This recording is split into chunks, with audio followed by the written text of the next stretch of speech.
In 2020, Laura Modi not only launched the first US-based manufactured organic formula company, but she did it during a national pandemic. Today, Laura joins us to discuss how her company, Bobbie, was defined during a national crisis where America couldn't feed babies, what we learned about the infant formula industry, and frankly, how symbolic it is to a lot of things that are broken in our society for parents. My colleague, Lauren Bedula, who's a managing director at Beacon Global Strategies and the co-host of the Building the Base podcast, is here today to help me moderate this incredible conversation. I'm Dr. Kathleen McInnis, and this is Smart Women, Smart Power. This is Smart Women, Smart Power, a podcast that features conversations with some of the world's most powerful women. Well, thank you so much for taking the time to join us today. We're just thrilled to be able to learn from you and sort of get your glimpse on this actually critical moment for American families. So thank you for joining us and sharing your insights. Thank you for having me. Yeah, to get us started, I mean, the Smart Women, Smart Power fans, listeners know we'd like to get into people's origin stories. So how did you find yourself all of a sudden starting and running an infant formula business? What sort of got you into this field or into these kinds of spaces? I did not grow up ever expecting that I would get into powdered milk. This was not like, what got you into infant formula? It wasn't a thing I had ever planned for. It wasn't a dream. That's true. They don't usually put that on the career counseling guide for when you're in sixth grade. Like, I'm going to be a teacher and I'm going to do infant formula. I'm going to make infant formula. It was never part of the agenda. The funny thing is, I don't think I'd even heard or spoken of the word infant formula until I'd even become a parent. Yeah. The idea of infant formula needing to have any attention or disruption or change was like the last thing on my mind. Yeah. I came from the world of tech. I spent several years at Google. Then I went on to be a director of operations at Airbnb. Loved the world of tech. It was disruptive. It was game-changing. And met my husband in the workplace, had my first kid, and then your whole life got turned upside down. And everything, as it does. And everything that I thought was important in life actually wasn't. And what I was waking up to do every day didn't matter anymore. What I wanted to do was, what was I doing to better the world for my child? What was I doing to better the world for parenting that I was now entering into?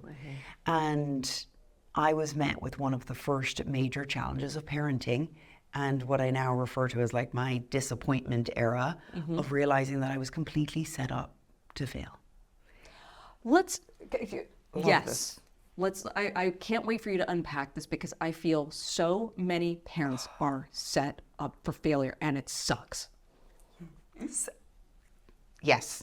Say it louder for everyone in the back. It is just, and now I'm a newly minted mom of 4. I can tell the difference between expectations versus reality, but then I watch new parents or new mothers enter into this fabulous, beautiful, skies opening up journey, and it just isn't.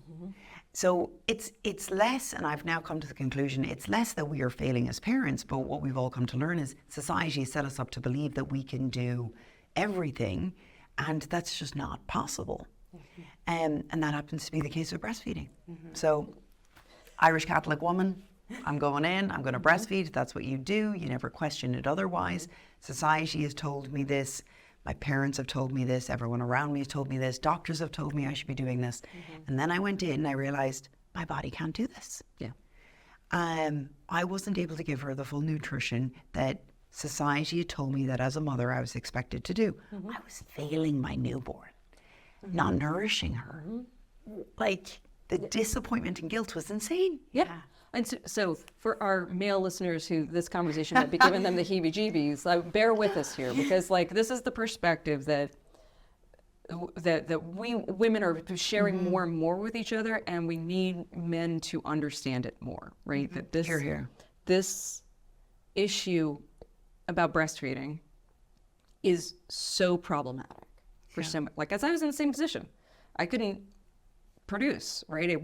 And so And I remember stressing out so much about the fact that it wasn't working. And then I was like, wait a second. There's an alternative. There's an alternative. And it's exactly why Kathleen and I wanted to come together and have these conversations. Our podcast, Building the Base, is focused on having a strong foundation for national security and the industrial base. And to do that, we need women to be able to balance personal and professional goals. And we wanted to, as a new mom myself and Bobbie user, I must say, so excited to get into that. But with my 10-month-old navigating and seeing there's not much out there, the direct conversations with wonderful mentors like the both of you have helped so much. So we want to amplify that and are so excited, Laura, to have you here telling your story. And again, as you said, a new mom of 4. It's unbelievable. So running a company and with your just weeks old little Etta, you're amazing. I saw you walk in the halls of Congress with Etta earlier this week. Oh, so thank you. It's so fun. So tell us more about Bobbie. Yeah. What is Bobbie? Well, organic, clean, simple infant formula. I'm avoiding saying I think it's the best, but I'll say it for you. She's pretty It's the best. spectacular. Designed by mothers, feeding them, feeding this product to our own babies. It's exactly what we would want to give them, and also remember, infant formula needs to mimic breast milk, so you can't veer too far away from the nutritional input, which is how do you have the carbs, proteins, and fats to be able to feed the child. But what we forget is it's not just any carbs, proteins, and fats. We've designed this product so that the carbohydrate we choose mimics the exact carbohydrate in breast milk, which is 100% lactose, in comparison to a lot of formulas that use alternatives, other processed sugars. So you start to break it down, and this is where you see the real difference, down in the supply chain and the sourcing of it all. But we're so much more than a formula company. We've talked about this. And this is the thing that's near and dear to my heart. Again, I did not start this because I had a deep passion for powdered milk. Keep bringing it back. Let's remember why we're here. I started this because as a new mother who was a career-driven woman, I was being met with all of these conflicts that needed to be questioned. The same government who said, hey mom, you should be breastfeeding exclusively for the next 6 months because that's what's best for your child, is also, within some fashion, the same government who's also saying, and you have to get back to work immediately because we don't have the paid federal leave to be able to let you to stay home and breastfeed. That conflict, I mean, it's a very hard thing to digest as a woman who's being told, go do it, but also do this, and you can't do both. Women can do anything, but they cannot do everything. Neither can men. So it's, Bobbie is out there changing the face of modern parenthood. And we're doing it one step at a time and everything that surrounds it. And tell us a little more about that. What have you learned along the way, and why are you so focused on this issue of parental leave? Ooh. Might sound controversial to say, but in many ways you start to break down, why does formula even exist in the first place, right? I hold, and again, when I say controversial, as the CEO of a formula company, I think breast milk is the most personal, dynamic, most beautiful element created. It is, and again, going back to me being a first-time mother, the desire to be able to give my child this liquid gold, they call it, was everything I ever wanted. And when I realized that so many different things that was set up in society couldn't allow me to do that, and then as I broke it down, it was more than that. Surrogacy, adoption, same-sex couples, mental health issues, physical health issues, women being older, going back to the workplace, or just simply not wanting to do it.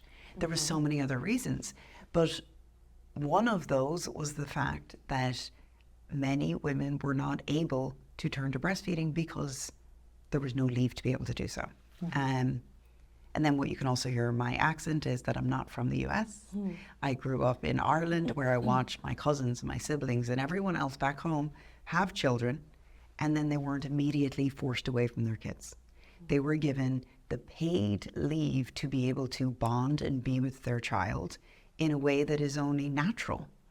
But also, going back to the economy piece of it, going back to being the career woman, it allowed them to be ready to go back to work. But there's this shift that's happening societally, I would argue. Maybe not fast enough, but this dawning recognition that women aren't just like men in different bodies, right? that actually, I mean, getting to your point, like we need to be able to bring our whole selves and our whole people and our whole workforce to these problems. And without setting up our parents for success, we actually limit our own innovation, our own productivity, our own ability to solve the world's hardest problems. And they are big problems. Like here at CSIS, we focus on national security stuff, thinking a lot about strategic competition with China, with Russia, those sorts of things. We don't get to throw money at that problem, right? No. We have to innovate our way through that problem. And so you need to be able to, again, be whole, not be torn. These things have national security implications. Absolutely. It's, I mean, you've heard about the population collapse as well, right? And there's always this narrative I keep hearing, which is, oh yeah, but that is the loud minority who's changing. You know, the list I just gave, adoption, surrogacy, same-sex couples, that the family unit is changing. I'm like, actually, it's not. If you look at the family unit that looked pretty much the same as it did back in the 50s, and probably is the majority of the country, they're also evolving. They're evolving to have fewer kids than ever before, citing financial means and ability to care for their kids. Now, it's not as reductionist as that. There's so many other reasons. But if we don't take a hard look at the reasons for why people and the people we want to be populating more and why we're not doing that, you'll start to break it down because they're worried about having kids in the country. They don't have the financial means to do so. They've focused on their career without having the support system of society and the government to be able to do both. It has to, and we have to take a hard look. I was worried, like we're so focused on the next election and not the next generation, and you will quickly get to a place, fast forward in several years, we're going to be looking back going, we should have dealt with this several decades ago. It's so true. And again, I think even talking about breastfeeding publicly, you don't hear a lot of it. We're moving in the right direction. I, as a female leader of my company, feel so empowered and welcome, but to break the ice and have more of these conversations so everyone is more comfortable, I think is so, so important.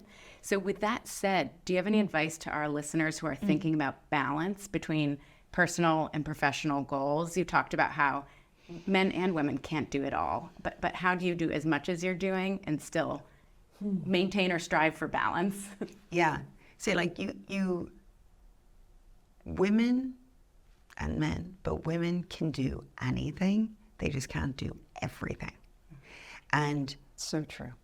There's kind of peace in that as well, because the moment you have an acknowledgement for you have the ability to do anything, then there's that peace to know, but I don't have to do it all right now. And I do think sometimes we strive, especially as you become a new parent, which is jumping into the deep end where you realize you have zero experience in, I need to keep someone alive, I can't freaking quit. Like, it's all very daunting. And you go into it assuming that you need to do everything all at once. You don't. And the moment you come to the realization that over the course of the next however years of you being a parent and growing your career, you have to be able to move between them where you can do anything you want, just not all at once. And I always think about like a map of like where your life is. You may have 1 or 2 years where it is 80% parenting, and that's okay. Only 20% of it might be focused on your career, and that's okay. The next 2 years may completely flip. But when I hear the word balance, there's a feeling that people have to wake up every day, and over those 24 hours, the balance has to be given. It doesn't. Give yourself longer periods of time to be able to find that balance and be okay with the 20%. Be okay with the 1 hour you get with your child for a very hard moment or year in your career. I'm in that right now. And I found it very, very challenging being able to grow Bobbie and grow this business and give it what is 14-hour days and know that I'm only getting maybe an hour with my kids. But I know that's going to change. So I That mentioned, resonated so much. Thank you. It's, I love the saying, just give yourself grace. And I think I've reminded myself of that so many times over the past year as I've welcomed the little one to our family too, where it's, you can't be perfect every day. And that balance means something different every day too. And that there's seasons. Yes. Right? Yeah. I mentioned earlier, Laura, that I had seen you were walking the halls of Congress with your little one, which was just so cool to see. Tell us what you're working on the Hill. Well, I could rewind to the shortage. Yeah, I'd love to get into that because, again, for our listeners that are interested in the national security dimensions, this is exactly the kind of thinking we have to do about national security, right? So, And it ties back to yes. the stuff we're fighting for on the Hill. absolutely. So what happens? Yeah. So, 2020. Well, yeah, 2020 launched the company. Okay. Several years getting to a place of what I refer to as like my naive phase of going, oh, I'll launch a CPG company. And then realizing, oh, it's heavily regulated. And it's owned by two major players that are pharmaceutical companies. And wow, it's a very controversial topic. Every time we talked about formula, everyone looked for the exit. It's like, and run. And I was like, maybe in hindsight, would I have gone into something else? Probably. Which now I take I'm so that glad you didn't. ounce of naivety as a major blessing, because it is such an awakening that, like, if you know everything, it's so daunting that you may not enter it. Well, that was the hindsight, and I did, and I got into it. It took several years. We got the approval. We launched into the market, and it was great. New infant formula on the market, and it resonated. People were looking for something new. Parents who had already turned to a slew of other options in their life that had evolved and been disrupted, they were still buying the same formula that they themselves had as kids. Right. So it resonated and it worked. And everything was going all very smooth. And then in late February of 2022, I woke up to the news of a very large infant formula company who had had a recall. And I remember in that moment, companies have recalls, it happens.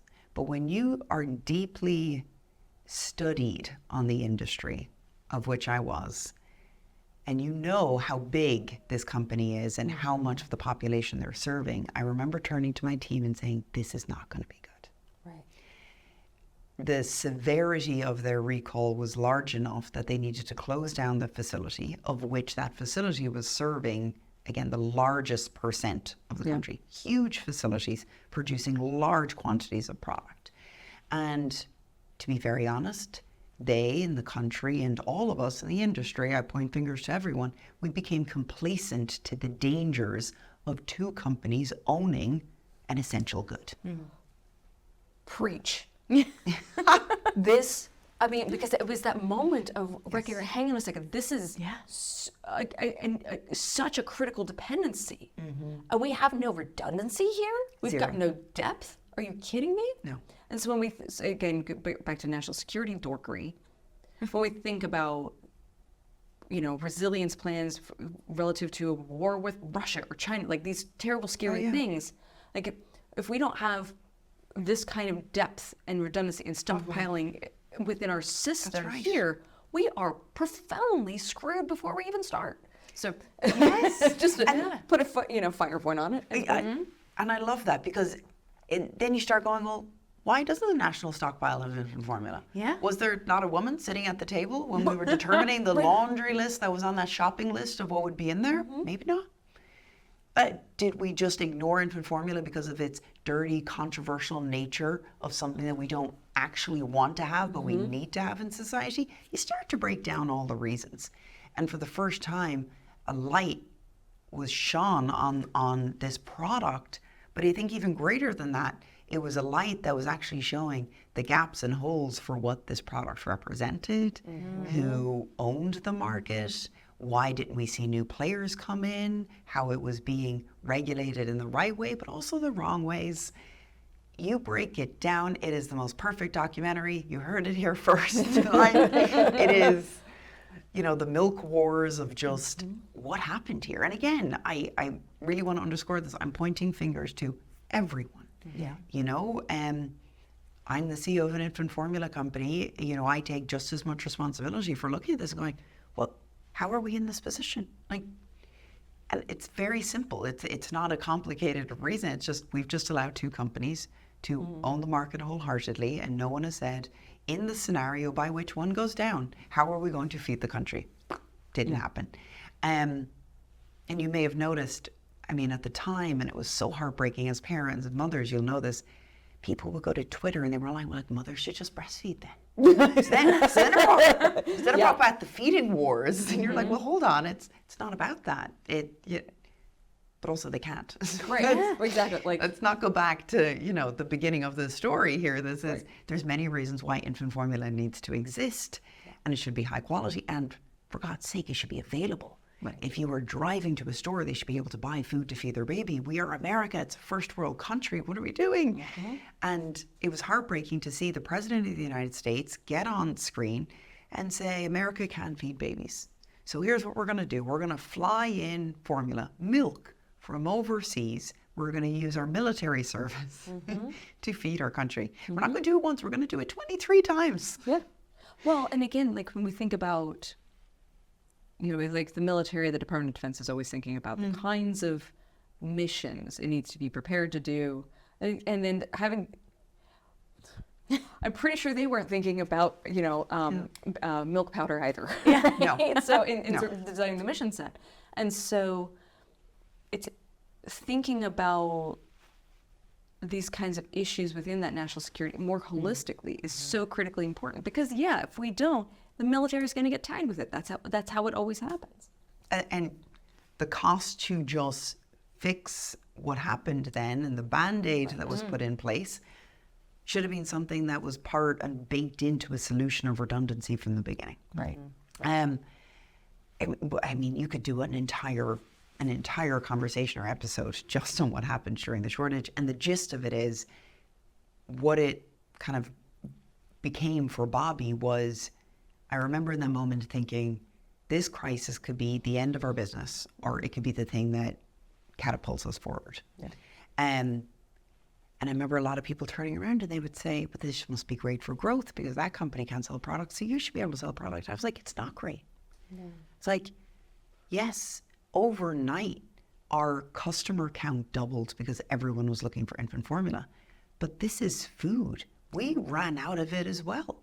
I had to make a decision, a hard decision, where we had no idea how long the shortage was going to last. And my head of growth came to me and she said, Laura, we are depleting product faster than our ability to keep up from a production standpoint.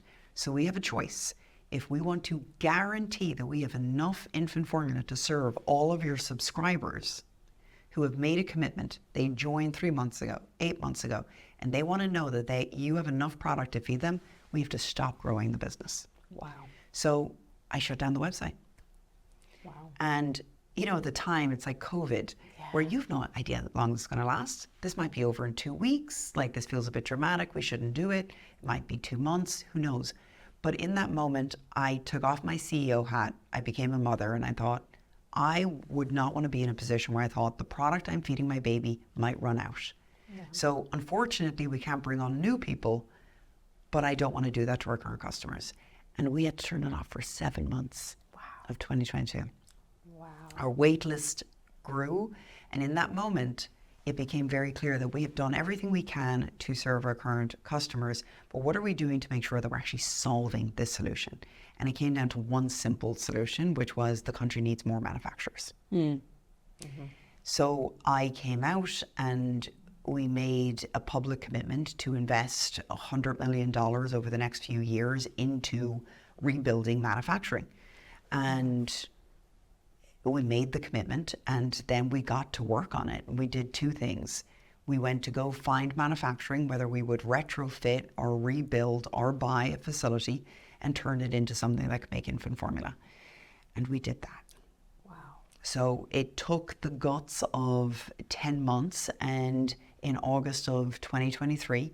We purchased a facility in Ohio. We put further investment, hired the right staff, retrofitted it for all of its needs. And it was a facility that was in the works of being built for infant formula, state of the art, and the first newly built from the ground up facility in over 40 years. Wow. And this is where I again, I've now gone from a mother to like being this like heartland of America, bring back manufacturing. Right. Like, and again, shocking. I'm like, no wonder we're flying formula in from overseas. We have not invested in our own infrastructure. And you can't take a simplistic reductionist view to go, just make more infant formula. You cannot make it without having the infrastructure and manufacturing to do so, simply put. And then if one of those facilities goes down again, which we are probably still one bacteria away from it happening again, and we're all going to be sitting in a room looking at each other going, how did we get here again? Very simple. We didn't build the infrastructure to ensure that we're not in it again. So we are officially in a place, after another year, fast forward another year, officially in a place where Bobbie can be produced in another facility safely, at high quality, and it allows us to be able to get to a place where we can hopefully feed close to 10 to 15% of US babies born. Wow. So one solution, but we've held through to the commitment. I'm exhausted. I had a baby during this time. It's so funny. I don't think I've been tired since the 80s, but I've been a little bit tired lately. And the team has been phenomenal. I also need to, the team that we have hired in Ohio, who wake up every day, who milk, sweat, and tears are pouring their heart into making the world's best infant formula and ensuring that it's the product that they would also feed their baby. And it just gives me so much confidence. Walking the halls of that manufacturing plant and watching this milk get made and put in a can, I mean, it's a really beautiful thing. And not just for Bobbie and the product and what we're doing, but also, it sounds so cheesy, but even like the American dream, like this is what it's about, making product and being able to feed our own next generation. And feed better. Yeah. And those of us in the national security community have spent a lot of time over the past few years thinking about supply chain resiliency, Yes. mostly around critical technology such as semiconductors, chips. Yeah.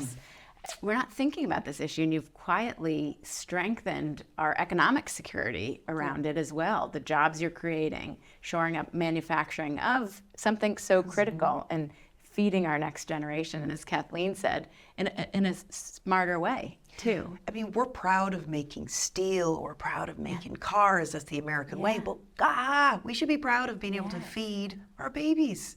Yes. And I don't think we can wholeheartedly stand up and say, are we proud of feeding our babies?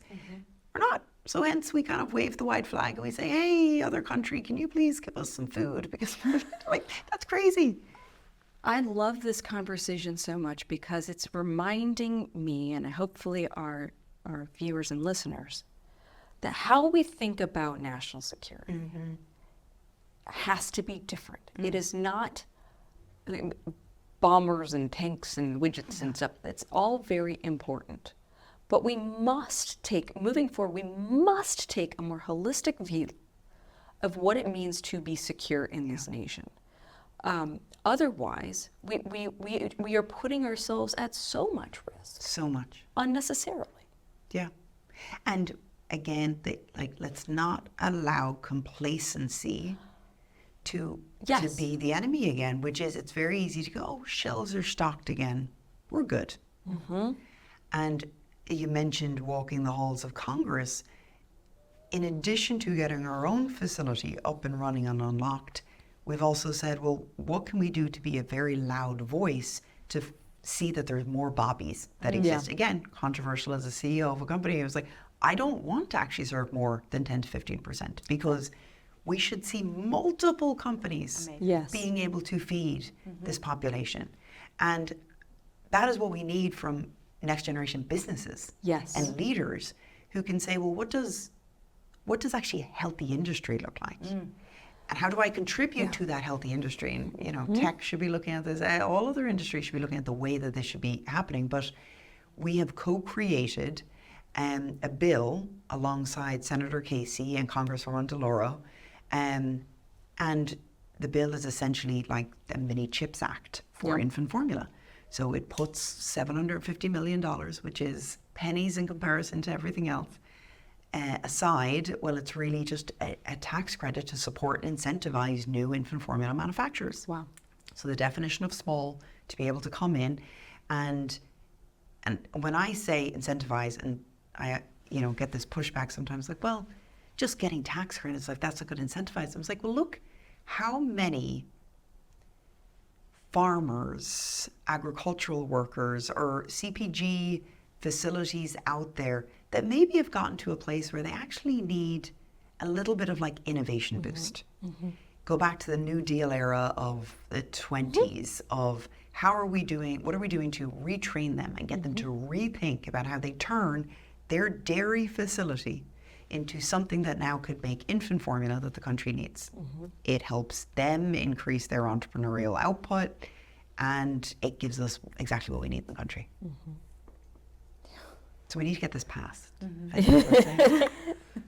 And appreciating that depth and redundancy are things that we need to prioritize. That's right. And that there's a governmental role in, there's so much skepticism about government and its role in industry and but like actually that's not, it's not the recipe for success. It is not, no. I mean, the three legs to the stool, like, you need a lot of our government agencies, you need the government itself, you need the private sector. I mean, they all need to be involved in doing this.